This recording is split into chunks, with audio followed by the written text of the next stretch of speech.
if A equals x such that x is even prime and B equals x such that x is a factor of 16, then find the value of n of A union B.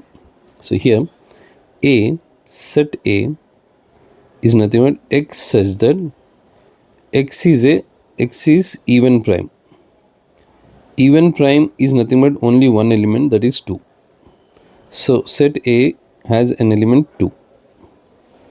Now B, set B, x says that x is a factor of 16. So factor of 16, 1, 2, 4, 8 and then 16.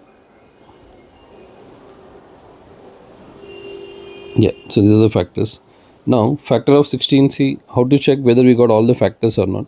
For example, 16 prime factors, if you do 2 times 8, 2 times 4, 2 times 2. So 2 power 4. For the power, we need to add 1. So we'll get that many factors. So here the factor of 16 are like 1, 2, 4, 8, 16. If we'll take some other number, for example, to check whether all the factors we got or not. Because if we'll not get correct factors, then we'll lose marks here itself. So here, if we'll take some other number like 20. So 2 times 10, 2 times 5. 2 power 2 into 5 power 1. See here the power is 2, here the power is 1. So add 1 for each. So it will become 3, it will become 2. So 3 into 2, 6. So for 20, we need to get 6 factors. So once we'll check 1, 2, 4, 5, 10 and 20. See total 6 factors.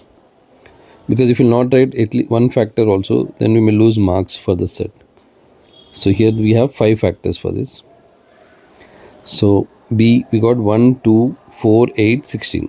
Then find the value of n of A union B. So number of elements in A union B. So first find A union B. So A union B is nothing but A is set with element 2 union. B is 1, 2, 4, 8, 16. Union is nothing but we'll write all the elements in set A and B, all the elements. So we'll get again 1, 2, 4, 8, 16. We'll not repeat. Here we have 2, here also we have 2. In set we cannot repeat the elements. So A union B is 1, 2, 4, 8, 16. So number of elements in A union B. Number of elements is nothing but cardinal number. So we have here 5 elements. So n of A union B, the value of n of A union B is 5.